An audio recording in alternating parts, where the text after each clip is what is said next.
Violent, mais en même temps, comme spécialiste, disons, de la violence des riches, je dis que qui sème la misère récolte la colère.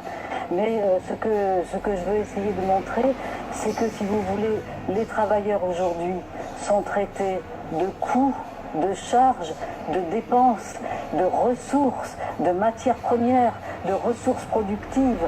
Et à partir du moment où la violence des riches qui, elle, n'est pas visible, c'est ça qui est intéressant, c'est que cette violence de ceux qui veulent supprimer le SMIC en France, qui trouvent que les travailleurs coûtent toujours trop cher, c'est une violence qui se passe dans le huis clos, dans les salons feutrés de l'entre-soi des beaux quartiers, qui n'est pas visible.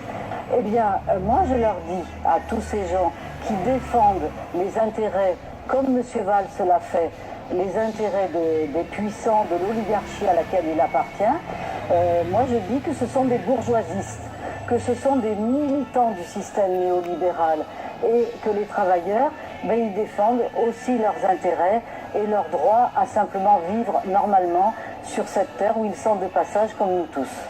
Une véritable guerre de classe que mènent les plus riches contre les peuples, c'est que les plus riches, les plus puissants s'adaptent parfaitement aux nouvelles technologies et au développement technologique d'une société qu'ils s'accaparent. Et du coup, les travailleurs, les classes moyennes et les classes populaires sont laissés de côté. Et il y a une phrase du pape François que je trouve très belle. Il écrit « Les ouvriers sont passés du statut d'exploité à celui de déchet ». Et c'est cette notion, comme j'ai dit tout à l'heure, de coûts, de charges, de déchets, de parasites, de parias, de voyous. Alors que moi ou nous, dans nos enquêtes, qui sont les voyous dans notre dernier livre?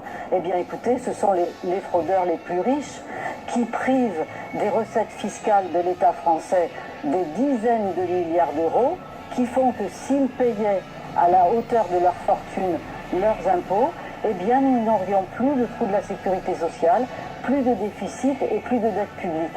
Puisqu'il y a 85 individus sur la Terre qui concentrent autant que la moitié de la planète. L'année prochaine, ce sera 60 Crésus.